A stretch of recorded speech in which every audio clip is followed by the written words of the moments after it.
राम राम सारे भैया ने। तो भाई आज की आप इस वीडियो में रिव्यू कराएंगे ध्रुव राठी की latest video the Narendra Modi files punish and reward model. यह वीडियो कल ही अपलोड करी है और इब आप इसने रिव्यू कर रहे। एक बार बताना, कमेंट करना कि वीडियो कैसी लगी और भाई तक क्रेडिट फुल है। और एक बहुत जरूरी बात, जहां जहां पर अभी वोटिंग नहीं हुई है तो कृपया वोट करने जरूर जाएं। आपका एक एक वोट बहुत कीमती है।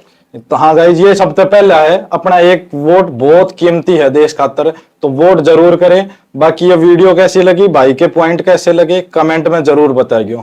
नमस्कार दोस्तों, साल 1996 की बात है। साइकोलॉजिस्ट आशीष नंदी एक रिसर्च कर रहे थे।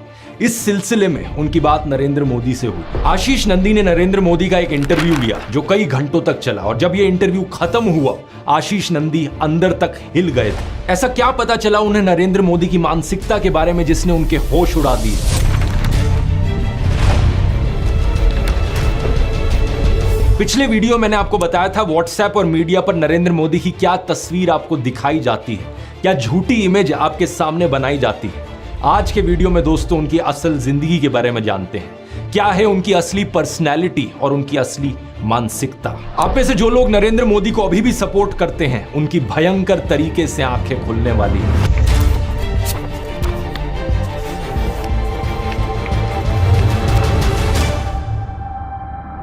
वीडियो शुरू करने से पहले दोस्तों मैं आप लोगों का धन्यवाद करना चाहूंगा, क्योंकि अब इस चैनल पर हमारे 20 मिलियन से ज्यादा सब्सक्राइबर्स हो चुके हैं। ये सही मायनों में एक बहुत बहुत बड़ा नंबर होता है और मुझे देखकर खुशी होती है कि देश में इतने सारे लोग हैं जो देश के संविधान को, देश के लोकतंत्र को बचाने की परवाह करते हैं। इसी ओकेजन पर मैं ध्रुव राठी एकेडमी के तीनों कोर्सेज पर एक फ्लैट 50% ऑफ देना चाहूंगा आप सब लोगों को। मेरा time management course, master chat GPT course और यूट्यूब ब्लूप्रिंट वाला कोर्स, तीनों कोर्सेज पर 50% ऑफ कूपन कोड यूज कीजिए, थैंक यू।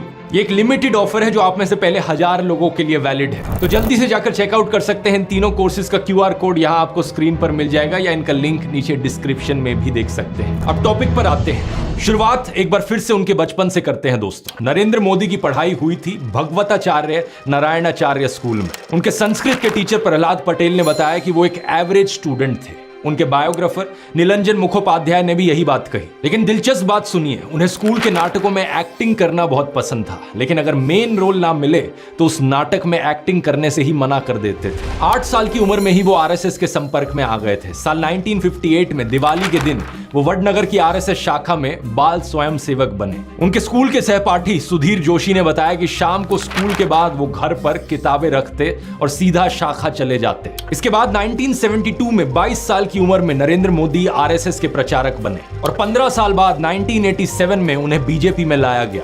उन्हें एक कमाल के ऑर्गेनाइजर के रूप में देखा जाता था। जैसे कि एनडी मरीनो उनके द्वारा लिखी गई नरेंद्र मोदी की पॉलिटिकल बायोग्राफी में बताते हैं कि 1990 में राम रथ यात्रा हुई तो नरेंद्र मोदी गुजरात बीजेपी में शामिल थे और उन्होंने इस यात्रा के गुजरात वाले हिस्से के आयोजन में अपनी भूमिका निभाई। 1995 में उन्हें बीजेपी का नेशनल सेक्रेटरी अपॉइंट किया गया। जब चुनाव होता है तो लोग वोट देते हैं सरकार चुनने के लिए, या तो वोट लोग देते हैं सरकार को हटाने के लिए, पर लोगों के मन में एक नई धारा शुरू हुई है, वो है वोट टू पनिश। 2001 में इन्हें गुजरात का चीफ मिनिस्टर अपॉइंट किया जाता है। 2002 में दंगे होते हैं।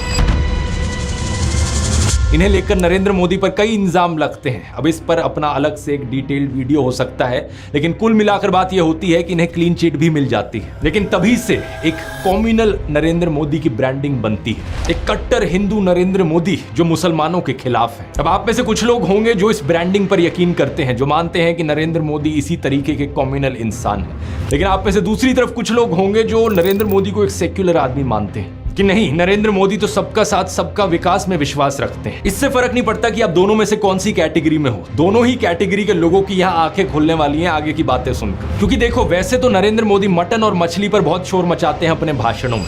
सावन के महीने में मटन बनाने का मौज ले रहे हैं, लेकिन दूसरी तरफ हलाल बीफ एक्सपोर्टिंग कंपनी से चंदा लेते हैं इलेक्टोरल बॉन्ड्स के जरिए। जो असली गंगा पुत्र थे स्वामी सानंद, गंगा को अविरल और निर्मल बनाने के लिए उनकी 4 डिमांड थी। प्रधानमंत्री मोदी को 3 चिट्ठी लिखी उन्होंने। RTI से पता चला कि PMO तक वो चिट्ठी पहुंच गई थी, लेकिन कोई जवाब नहीं आया। जब 111 दिन तक अनशन पे बैठने के बाद उनकी मृत्यु हुई, तब जाकर प्रधानमंत्री मोदी का मुंह खुला और वो भी ट्विटर के जरिए उन्होंने श्रद्धांजलि दी उन्हें। एक हिंदू होकर कभी उनके मन में ख्याल नहीं आया कि किसी संत की मृत्यु होने का उन पर पाप लग सकता है? और वो तो हम क्या ही बात करें जो किसान आत्महत्या से मरते रहे हैं, उनमें क्या हिंदू नहीं है? उन हिंदुओं के लिए क्या किया?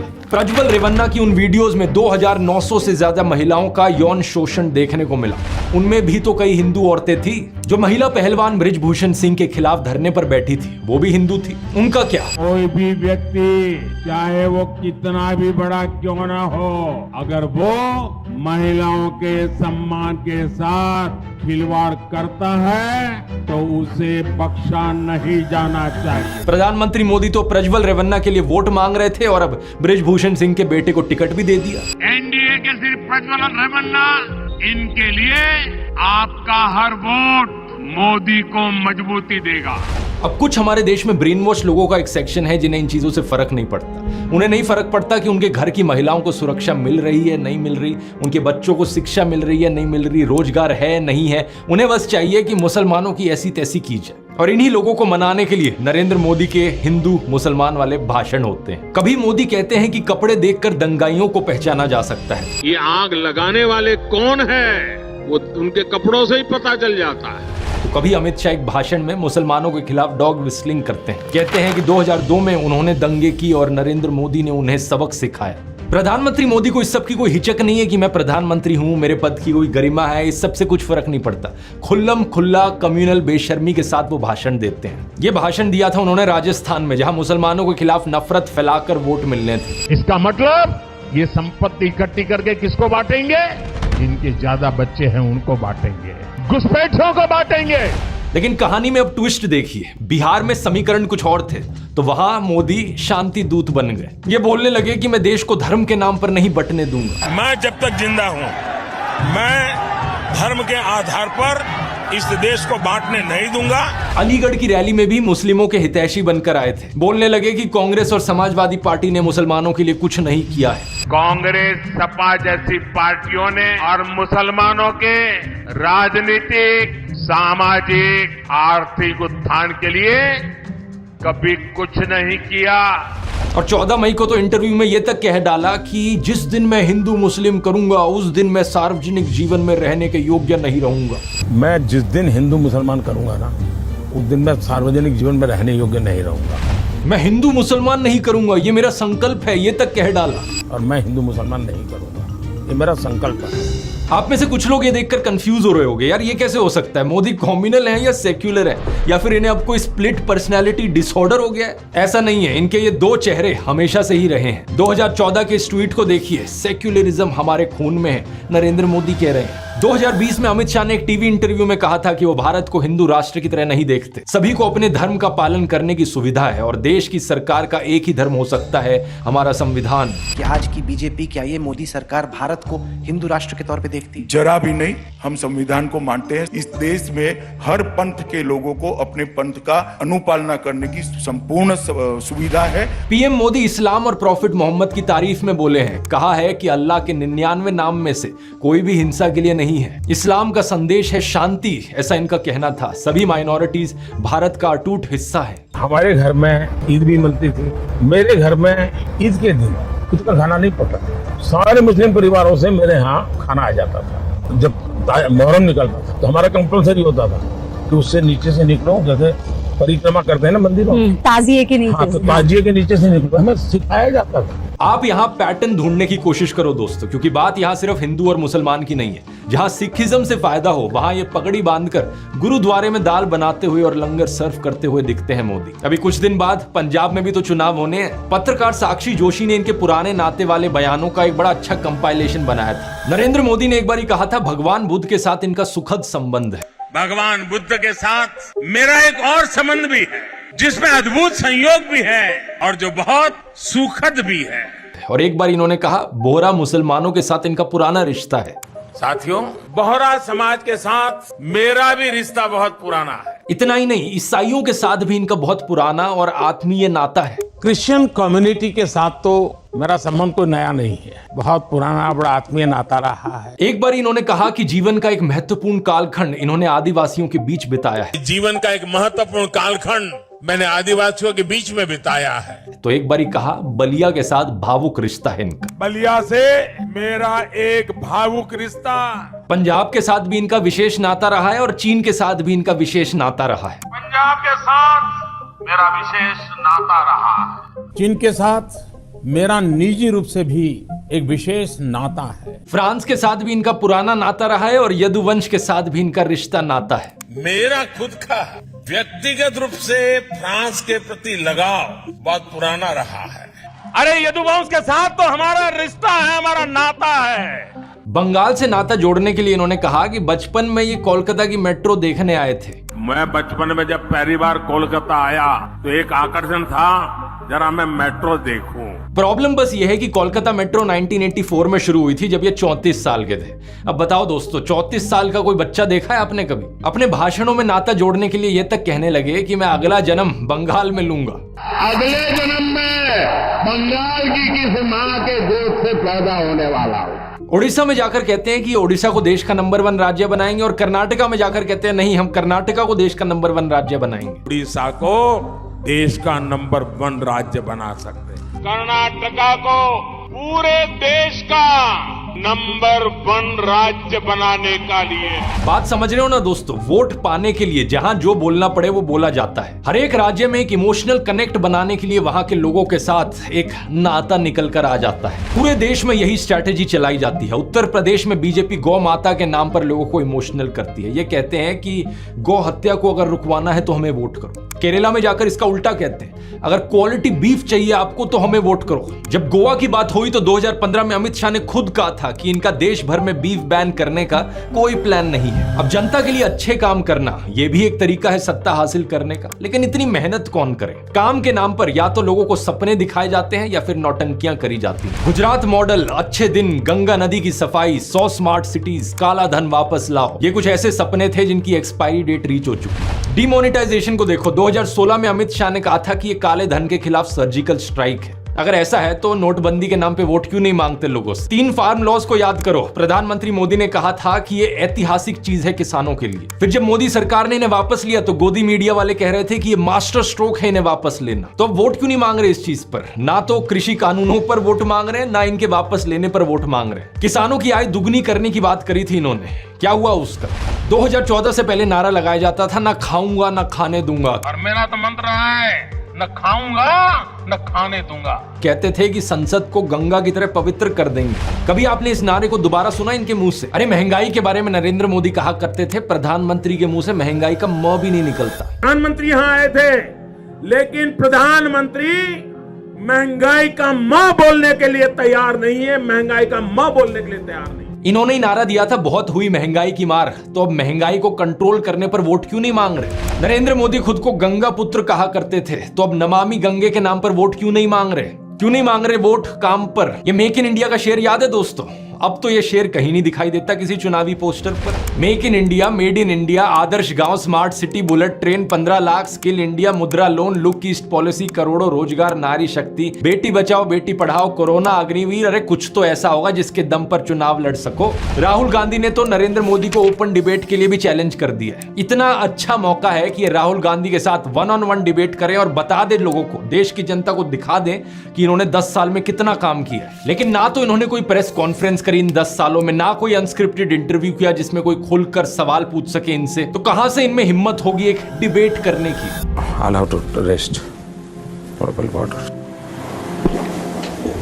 इसीलिए चुनावी भाषण में अब फिर से वही हिंदू मुस्लिम और पुराना नाता। यह है निंजा टेक्निक जनता को रिझाकर वोट लेने की। लेकिन अब दूसरी बात यहां पर आती है कि अपने संगठन के अंदर अपनी पैठ कैसे बनाई जाए। पिछले वीडियो में मैंने हिस्टोरियन हरबंस मुखिया के एक आर्टिकल की चर्चा करी थी जिसमें उन्होंने मोदी और औरंगजेब की तुलना की थी। उसमें एक सिमिलैरिटी यह भी थी कि किसके साथ मिलकर किसे साइड करना है।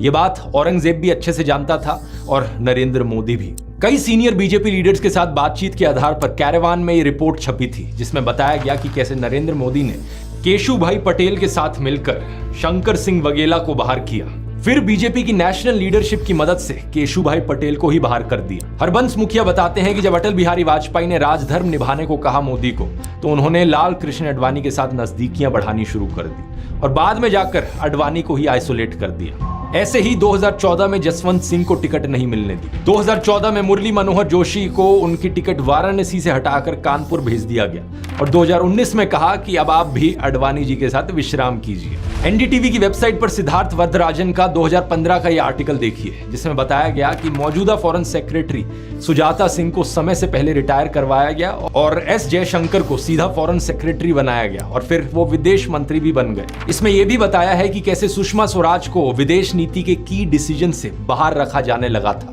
द प्रिंट पर 2019 का मौसमी दास गुप्ता का यह आर्टिकल देखिए। ये बताती है कि कैसे राजनाथ सिंह के सीनियर मोस्ट मिनिस्टर होने के बावजूद उन्हें 8 में से 6 कैबिनेट कमेटी से ड्रॉप कर दिया गया था, एक स्ट्रॉन्ग मैसेज देने के लिए। बाद में इसे रिवाइज किया गया और उन्हें 6 कमेटी का मेंबर और एक हेड बनाया गया। लेकिन यही चीज नितिन गडकरी के साथ भी हुई। 2021 में नितिन गडकरी की स्टेटमेंट आई थी कि अटल बिहारी वाजपेयी और जवाहरलाल नेहरू आदर्श लीडर्स हैं। अगले साल ही बीजेपी के पार्लियामेंट्री बोर्ड से नितिन गडकरी को ड्रॉप कर दिया गया। ऐसा नहीं है कि नरेंद्र मोदी केवल साइडलाइन करते हैं, एक बार जरा उनकी भक्ति करके देखो और फिर देखो कमाल। इस आर्टिकल को देखिए। निर्मला सीतारमण का चौंकाने वाला राइज। 2006 में उन्होंने बीजेपी ज्वाइन करी और सिर्फ 11 साल बाद वो डिफेंस मिनिस्टर बन गई। 2019 में वो फाइनेंस मिनिस्टर भी बन गई। बिजनेस स्टैंडर्ड के इस 2014 के आर्टिकल को देखिए। स्मृति ईरानीज मर्क्यूरियल राइज। 2004 में स्मृति ईरानी ने कहा था कि अगर नरेंद्र मोदी गुजरात के दंगों के ऊपर इस्तीफा नहीं देंगे तो वो आमरण अनशन पर बैठ जाएंगी। लेकिन 2 महीने बाद एलके अडवाणी के घर उन्होंने नरेंद्र मोदी के साथ डिनर किया और सुलह हो गई। 2014 में अमेठी से चुनाव हारने के बावजूद भी उन्हें एचआरडी मिनिस्टर बनाया गया और 2019 में women and child development minister बन गई वो। अश्विनी वैष्णव का केस देखिए। वो पहले आईएएस थे, फिर कॉर्पोरेट जॉब, फिर बिजनेस और 2019 में राज्यसभा में आए। लेकिन सिर्फ 2 साल बाद 2021 में इन्हें इकट्ठे 3 मंत्रालय दे दिए गए, रेलवेज, इलेक्ट्रॉनिक्स और आईटी और कम्युनिकेशन। ज्योतिरादित्य सिंधिया 2020 में कांग्रेस का साथ छोड़ा, मध्य प्रदेश में कांग्रेस की सरकार गिरा दी, फटाक से इन्हें राज्यसभा का एमपी बनाया गया और अगले साल मिनिस्टर ऑफ सिविल एविएशन बन गए। दूसरी पार्टियों के ऐसे 25 नेता हैं जिन पर भ्रष्टाचार के इल्जाम लगे हैं और जो आज बीजेपी ज्वाइन कर बैठे हैं। उनमें से 23 के मामलों को रफा दफा कर दिया गया। कौन करप्ट है, कौन इनकेपेबल है, इससे कुछ फर्क नहीं पड़ता। नरेंद्र मोदी का सिर्फ एक ही फंडा है, साढ़े नाल रहोगे तो ऐश करोगे। और ये तकनीक इनकी सिर्फ नेताओं तक सीमित नहीं है, ये रिवॉर्ड और पनिश का मॉडल देश में हर जगह चला रखा है। फॉर्मर सीजीआई रंजन गोगोई ने कई ऐसे केस देखे जिसमें सरकार के मेजर पॉलिटिकल स्टेक्स थे। जब ये चीफ जस्टिस थे, कई ऐसे फैसले आए सुप्रीम कोर्ट की तरफ से जो सरकार के फेवर में गए और रिटायरमेंट के केवल 4 महीने बाद इन्हें राज्यसभा की सीट दे दी गई। सीनियर एडवोकेट दुष्यंत दवे ने इसे क्विड प्रो को का एक क्लियर केस बताते हुए डिस्गस्टिंग करार दिया था। सुप्रीम कोर्ट के जज अरुण मिश्रा ने ओपनली प्रधानमंत्री मोदी की तारीफ करी है, इन्हें वर्सेटाइल, जीनियस और इंटरनेशनली अक्लेम्ड विजनरी बुलाया है। कुछ साल पहले रिजर्व बैंक के साथ सरकार की तकरार हुई थी। आरबीआई के गवर्नर रघुराम राजन को दूसरी टर्म नहीं दी गई, फिर उर्जित पटेल ने भी रिजाइन कर दिया। बाद में विरल आचार्य ने डिप्टी गवर्नर की पोस्ट से भी रिजाइन कर दिया था। इलेक्शन कमीशन को देखिए। 3 इलेक्शन कमिश्नर्स होते हैं। 2019 की इलेक्शन में एक इलेक्शन कमिश्नर अशोक लवासा ने नरेंद्र मोदी की हेट स्पीच पर क्लीन चिट देने से मना कर दिया था। कुछ ही महीनों बाद उन्हें हटा दिया गया इलेक्शन कमीशन से। इलेक्शन कमिश्नर्स अपॉइंट करने के लिए यह था कि सिलेक्शन पैनल में चीफ जस्टिस ऑफ इंडिया होंगे, लेकिन उन्हें भी हटा दिया गया सिलेक्शन पैनल से। इलेक्शन कमिश्नर्स भी नरेंद्र मोदी ने अपनी पसंद की अपॉइंट कर रखे हैं आज। ब्यूरोक्रेसी में लैटरल एंट्री स्कीम, यानी प्राइवेट से कोई आएगा और सीधा joint secretary, director, deputy secretary जैसी हाई पोस्ट पर अपॉइंट कर दिया जाएगा। ये स्कीम लाई गई सरकार के द्वारा। स्टेटमेंट। लोकेश चंद्र ने कहा कि मोदी गांधी से भी महान है, वे तो भगवान है। रिजल्ट। उन्हें Indian council for cultural relations का हेड बना दिया गया। स्टेटमेंट। पहलाज निहालनी ने कहा हर हर मोदी, घर घर मोदी।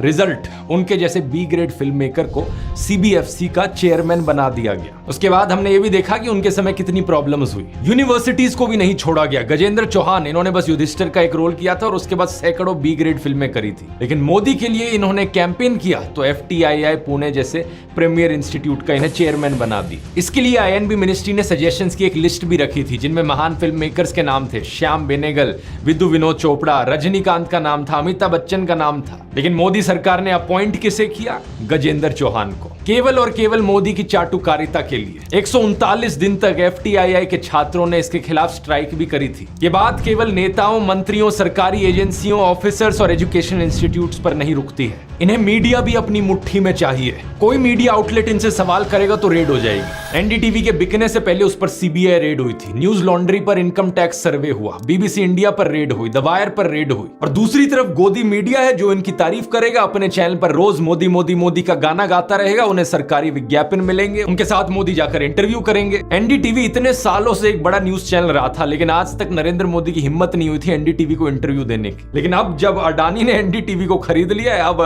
NDTV को इंटरव्यू दे रहे हैं। कंपनियों का भी यही हाल है देश में दोस्तों। कोई कंपनी चंदा देगी तो उसे धंधा मिल जाएगा, चाहे नकली दवाइयां पास करानी हो। एक बार पुल गिरने के बावजूद भी दोबारा कॉन्ट्रैक्ट मिल जाएगा। इनकम टैक्स की रेड से मिले हुए नोटिस वापस हो जाएंगे। अडानी तो पुराने साथी हैं, उन्हें एयरपोर्ट से लेकर कोयला सब मिला। हिटलर के लिए अपने समय में लेनी राइफेनस्टाल जैसे प्रोपेगेंडा फिल्म मेकर थे। आज विवेक अग्निहोत्री और सुदीप्तो सेन जैसे गोदी फिल्म मेकर हैं जो दुनिया भर का झूठा प्रोपेगेंडा बनाते हैं, और बदले में नरेंद्र मोदी इनकी फ्री पब्लिसिटी करते हैं, नेशनल अवार्ड तक दे देते हैं। देश की हर ऑर्गेनाइजेशन, संस्था, विभाग में यही कीचड़ फैला रखा है। BCCI को देख लो, BCCI का हेड किसे बना रखा है? अमित शाह के बेटे जय शाह को। बताओ जरा क्या क्वालिफिकेशन है जय शाह की? क्रिकेट खेलना आता है उन्हें? माइक पर इंग्लिश बोलनी आती है? I am glad that MS has accepted BCCI's request and he will join Team India for upcoming T20 World Cup. अरे इंग्लिश छोड़ो, हिंदी में भी बोलना आता है क्या? सब लोग मेरे स्टेटमेंट की बहुत वेट कर रहे थे कि मैं वर्ल्ड कप के लिए कुछ बोलता क्यों नहीं हूँ। अरे कहना क्या चाहते हो? सोशल मीडिया एक नई चीज उभर कर आई तो वहां भी इन्होंने यही करने की कोशिश करी। जो इनके खिलाफ बोले उसे बैन कर दो, ब्लॉक करने की कोशिश करो। बोलता हिंदुस्तान यूट्यूब चैनल, उसे बंद कराया गया था। अभी फरवरी में 177 ट्विटर अकाउंट्स को विदहोल्ड कराया गया। किसानों का जो ट्विटर हैंडल था किसान एकता मोर्चा, वो बंद करवा दिया गया। जो भी इनकी आलोचना करे या तो उसे बंद करवा दो या फिर इनका IT सेल गंदी गालियां देगा, बुली करने की कोशिश करेगा। लेकिन दूसरी तरफ जो लोग इनके खास हैं उन्हें स्टेज पर बुलाओ, नरेंद्र मोदी उनके साथ हाथ मिलाएंगे। इसके लिए नेशनल क्रिएटर्स अवार्ड बनाए गए। कुछ विनर्स जेन्युइन थे क्योंकि थोड़ी बहुत क्रेडिबिलिटी भी बनानी पड़ती है, लेकिन कई सारे मोदी की चरण वंदना करने वाले गोदी यूट्यूबर्स को यह अवार्ड दिया गया। कि 8% एनर्जी से अगर हम बात कर पाए तो फिर हम उस मैसेज को थैंक यू सच बताइए, why don't you get tired? आप थकते क्यों नहीं हैं? आपको मजा आता है काम करने में या कोई टॉनिक वगैरह आप ले रहे हैं? क्या राज क्या है? इनके IT सेल वाले मेरे ऊपर सवाल उठाते हैं कि कोई पार्टी मुझे पे कर रही है इसलिए मैं वीडियोस बनाता हूं। अरे बेवकूफो, अगर किसी पार्टी को पे करना होता ना मुझे, मैं सबसे पहले BJP के पास जाता। देश की सबसे अमीर पार्टी है BJP, सबसे ज्यादा पैसे उनके पास हैं। और अगर उनका प्रचार करता मैं, नरेंद्र मोदी ही मुझे स्टेज पर बुलाते, मेरी तारीफ करते, हाथ मिलाते। मेरे लिए तो सबसे आसान काम था ये करना। लेकिन मैं अपने देश को इस हालत में गिरते हुए नहीं देख सकता, इसलिए मैंने अपना पूरा करियर दांव पर लगा दिया इस नाइंसाफी के खिलाफ आवाज उठाने के लिए, देश को बचाने के लिए। कल को अगर ये मेरा YouTube चैनल भी बंद करा देना, कम से कम मैं गर्व से कह सकूंगा कि मैं इनके जूतों में नहीं गिरा। मैं आखिरी दम तक देश के लोकतंत्र के लिए, देश के संविधान के लिए आवाज उठाता रहा। और चाहे इससे मेरा पूरा करियर खत्म हो गया, लेकिन कम से कम मैं नीचे नहीं झुका। इसके अलावा कुछ और रिवॉर्ड्स हैं, जैसे कि मोदी आपको अपने घर बुलाएंगे। अपने भाइयों को नहीं बुलाया वो अलग बात है, लेकिन 2015 में इन्होंने #Super150 इन्फ्लुएंसर्स को अपने घर बुलाया था। और इनमें से माँ बहन की घटिया गालियां देने वाले गालीबाज ट्रोल्स बहुत थे। ऐसे लोगों को PM मोदी ट्विटर पर फॉलो भी करते हैं और बड़े प्राउडली वो अपने बायो में लिखते हैं, proud to be followed by PM Modi. ये भी देखिए डॉक्टर अंबेडकर के बारे में कितनी भद्दी भाषा का इस्तेमाल करते हैं ये लोग, वही लोग जिन्हें PM मोदी फॉलो करते हैं। ये सब मैंने आपको डिटेल में बताया ताकि आप ये विस्तार से देख सको कि हर जगह इन्हें अपने वफादार चाहिए। नेता, कैबिनेट मंत्री, मुख्यमंत्री, गवर्नर, ED, CBI अफसर, इलेक्शन कमिश्नर, RBI गवर्नर, जज, कल्चरल इंस्टीट्यूट्स के चेयरमैन, यूनिवर्सिटीज के VC, फिल्म मेकर, पत्रकार, क्रॉनी सेठ, स्पिरिचुअल गुरु, इन्फ्लुएंसर, यूट्यूबर, हर जगह इनके लोग। और ये सारे लोग चाहे अव्वल दर्जे के भ्रष्टाचारी हो, क्रिमिनल हो, निकम्मे हो, इनमें कोई खास टैलेंट ना हो, इससे कुछ फर्क नहीं पड़ता। इनकी वजह से देश का विज्ञान, देश की कला, देश की इकोनॉमी सब नीचे गिर जाए, कोई फर्क नहीं पड़ता। चाहे कोई हिंदू हो, मुसलमान हो, सिख हो, इससे भी फर्क नहीं पड़ता। बस बात यह है कि नरेंद्र मोदी का वफादार होना चाहिए। देश का पूरा सिस्टम ही नरेंद्र मोदी के वफादारों और चाटुकारों का सिस्टम बन जाए। चारों तरफ इन्हीं के ही लोग, इन्हीं के ही गुणगान। सरदार पटेल का नाम हटाकर स्टेडियम का नाम अपने नाम पर कर लिया और स्टेडियम के 2 एंड्स के नाम इनके दोस्त अंबानी और अडानी के नाम पर दे दिए। एक बहुत बड़ा फूलों का हार लेकर आया गया था। आमतौर पर जब ऐसा होता है तो सभी नेता उस माला के अंदर आ जाते हैं, लेकिन यहाँ क्या हुआ आप देखिए। अमित शाह और राजनाथ सिंह को देखिए। मोदी जी को जय श्री राम। एक बार साहेब ने अपनी सुरक्षा में लगे हुए एसपीजी कमांडो को डांट दिया था, देखिए। प्रधानमंत्री को जेटली ने फूलों का गुलदस्ता भेंट किया, लेकिन तभी टीवी कैमरों के सामने एसपीजी के जवान आ गए। उन्होंने मोदी के हाथों से गुलदस्ता ले लिया। प्रधानमंत्री इस पर नाराज हो गए और उन्होंने एसपीजी से तत्काल कैमरों के सामने से हटने को कहा। साथ ही कमांडो से खुद से थोड़ी दूरी बनाने को भी कहा। जापान गए तो वहां एक आदमी को साइड में हटाते हुए देखे गए, क्योंकि वो उनके और उनके कैमरा के बीच में आ रहे थे। साल 2005 में दोस्तों अक्षरधाम मंदिर का इनॉग्रेशन हुआ था। इस फोटो को देखिए। प्रधानमंत्री मनमोहन सिंह, राष्ट्रपति एपीजे अब्दुल कलाम, विपक्षी नेता लाल कृष्ण आडवाणी, ये सभी लोग कई सारे साधुओं के साथ देखे जा सकते हैं। लेकिन अब राम मंदिर की इनॉग्रेशन को देखिए, कौन दिख रहा है यहाँ पर? सिर्फ एक अकेले नरेंद्र मोदी।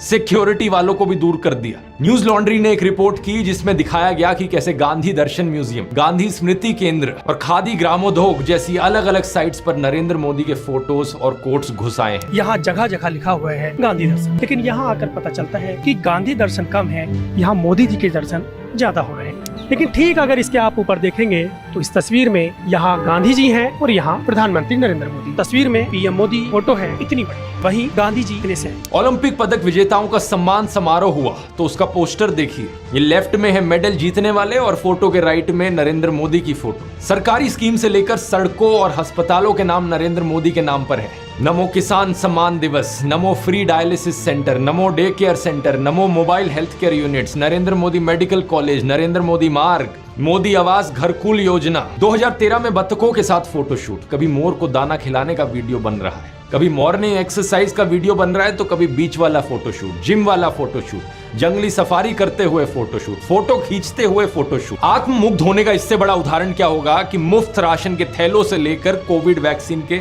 सर्टिफिकेट पर भी अपनी फोटो छपवा ली।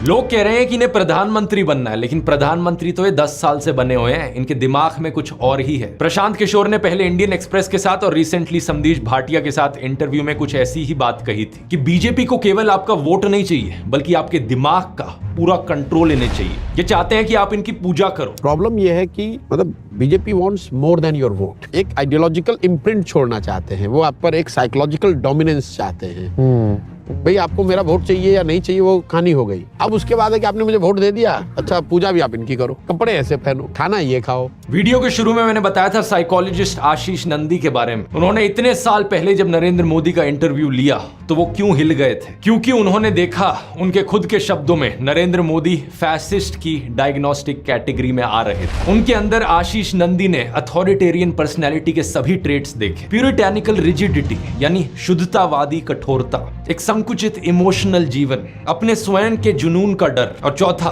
बहुत बड़ी ईगो। एक ऐसी ईगो जो अंदर बैठी हुई इनसिक्योरिटी को छिपा रही है। अंदर एक डरपोक बैठा है जो बाहर सब कुछ कंट्रोल करना चाहता है। एक तरफ ये अपने अमीर सेठ दोस्तों और वफादारों के साथ, दूसरी तरफ करोड़ों गरीब लोग। मित्रोनॉमिक्स की इस इकोनॉमिक पॉलिसी पर गरीब लोग एतराज ना करें, इसलिए सोशल पॉलिसी, फूट डालो और राज करो। फिर भी कुछ लोग अपनी सैनिटी बनाए रखें और विरोध दर्ज करें तो पॉलिटिकल पॉलिसी, अथॉरिटेरियनिज्म, पावर का नशा, सत्ता की भूख, इनके सामने कोई ना बोल पाए। अपने आलोचकों को देशद्रोही गद्दार कहने का फॉर्मूला भी तानाशाही का ही फॉर्मूला है। सिंगर नेहा सिंह राठौड़ से लेकर जर्नलिस्ट आरफा खान शेरवानी के ट्विटर पर गंदी गालियां दी जाती हैं, ये भी यही फॉर्मूला है। कुछ दिन पहले पॉलिटिक्स के एक रिपोर्टर राघव त्रिवेदी पर अमित शाह की रैली में गुंडों ने हमला कर दिया। किसी को धमका दो, किसी को गाली दो, किसी को डरा दो, तो किसी को गद्दार घोषित कर दो। और फिर नरेंद्र मोदी और उनके बृजभूषण सिंह, अजय मिश्रा टैनी जैसे नेताओं के खिलाफ कोई ना बोल सके, सब कुछ चुपचाप सहो। यही वजह है जिसके कारण मैं कहता हूं, मोदी नहीं कोई भी और जिसमें आलोचना सहने की शक्ति हो, जो लोगों के प्रति जवाबदेही हो, जो अहंकारी होने की बजाय विनम्र हो, जो एक्सपर्ट से सलाह करते हुए विवेकपूर्ण चले। इसलिए राहुल गांधी, मल्लिकार्जुन खड़गे, शशि थरूर, नितिन गडकरी, अरविंद केजरीवाल, मनीष सिसोदिया, उद्धव ठाकरे, एमके स्टैलिन, पिनरई विजयन, मनोज कुमार झा, महुआ मोइत्रा, इनमें से कोई भी नेता नरेंद्र मोदी से 100 गुना बेहतर है। जो गलत चले उसे सही राह पर लाया तो जा सके, एक ऐसा इंसान जो खुद को शहंशाह ना मानता हो। जिन नेताओं के मैंने नाम लिए ये तो फिर भी पढ़े लिखे नेता हैं, एक्सपीरियंस लोग हैं, लेकिन मैं तो कहता हूं दोस्तों, नरेंद्र मोदी से बेहतर पीएम अंजना ओम कश्यप जैसी एंकर भी बन सकती है।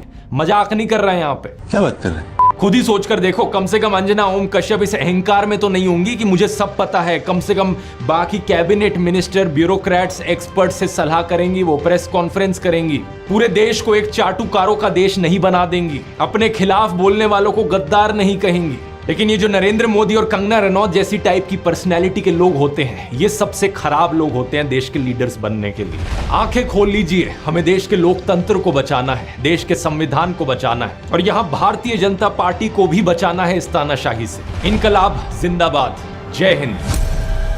कोर्सेज का लिंक नीचे डिस्क्रिप्शन में मिल जाएगा, और डिक्टेटर वाली सीरीज में मैंने 2 और वीडियोस बनाए हैं, उन्हें भी यहाँ क्लिक करके देख सकते हैं। बहुत सारी नई चीजें जानने को मिलेंगी उनमें।